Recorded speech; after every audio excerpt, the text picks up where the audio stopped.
In the cold, sterile corridors of the hospital, the echoing sound of my footsteps reverberated through empty rooms. A painful silence prevailed, but this silence was nothing more than a cover for a horrifying truth. One night, I stepped through the doors of the emergency room, illuminated only by the pale blue lights. As the doors slammed shut behind me, it felt as if the world I left behind had severed its connection with me. As I wandered through the hospital, I sensed that something awaited, but I couldn't determine what. At the end of the corridors, I found a room bathed in dim light. Opening the door, I entered. In the room, a patient lay breathing faintly. Before the shadow standing at the bedside noticed me, I stood in the silence that surrounded the room. The shadow leaned over the patient's bed, and when it raised its head, its face met my eyes. However, that face bore the expression of someone who had experienced a frozen moment of terror. It spoke with a trembling voice, "Help me. I've seen the path to death." Suddenly, the room plunged into darkness, and shadows crept into the screaming hospital. Then, the slow footsteps emanating from the end of a long corridor merged with mysterious shadows descending from the walls. The shadow emerged from the darkness, advancing towards me. Slowly, its face transformed, disappearing among the pale faces of the deceased. A growing sense of sorrow and helplessness intoxicated me. In that moment, I sensed that a dark secret buried in the hospital's past was about to resurface. Lost in the dark corridors, surrounded by shadows enveloping me, I confronted the dark faces of the past. The connection between the world I left behind and my soul lost in this dark maze was now severed. Finally, lost in one of the dark corridors, I vanished and was never found again.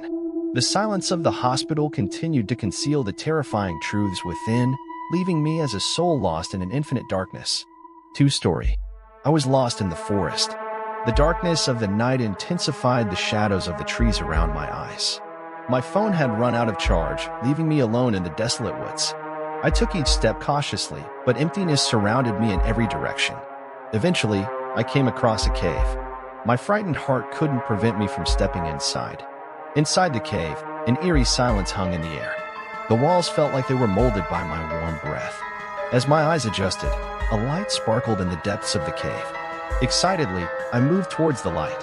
However, the light disappeared rapidly, giving way to complete darkness. Suddenly, I heard a hair-raising noise inside the cave. I felt something breathing down my neck, but when I turned to look, there was nothing to be seen. Panic-stricken, I continued to move quickly, but I found myself trapped in a narrow passage that kept getting tighter. When I tried to go back, I felt the breath of something behind me. Finally, at the end of the narrow passage, I reached a vast abyss. A strange sound echoed from beneath me. With trembling hands, I took out my cell phone and turned on the light. Suddenly, I realized that I had fallen into the shadow of a colossal figure standing in front of me. The shadow resembled a half-human, half-monster creature, with eyes resembling the scream of an open abyss. I heard its voice, a cold melody, as it approached me. "Lost souls, this cave will be your final resting place," it said. I was frozen with fear. Suddenly, everything around me went dark. The shadow's scream awakened a terror hidden deep within me. As I took my last breath, the darkness and the depths of the cave swallowed me. I was now a lost soul in the forest, drifting in the infinite darkness. 3 story.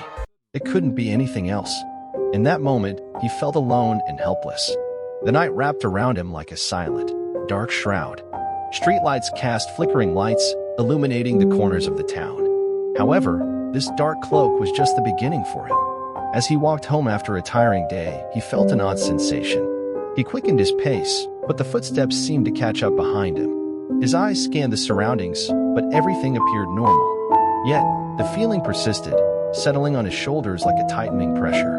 When he arrived home, even though he locked the door, the peace inside seemed to have vanished. In the living room, bathed in the shaky light of a candle, when he stepped in, a chilling shiver ran through him. A shadow seemed to silently await in the corner.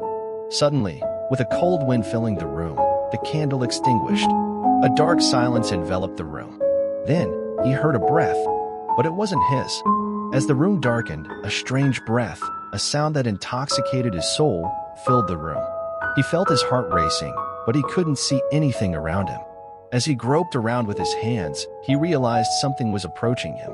A cold, dry hand touched the back of his neck.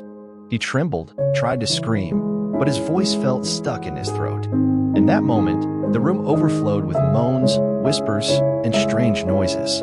Invisible entities surrounded him. Things approached him with a melody that intoxicated him with fear. His trembling body froze in the middle of the room. Finally, his eyes witnessed something so horrifying that it felt like he was losing his mind. A terrifying face emerged from the darkness, smiling at him. Its eyes glowed like deep voids. In that moment, he knew his life was coming to an end. In the end, overwhelmed by the powers of the entities around him, he was swallowed by the dark room. The terrifying night would remain a gruesome tragedy that happened in a forgotten house by the town's residents. No one had the courage to open the door and enter that house.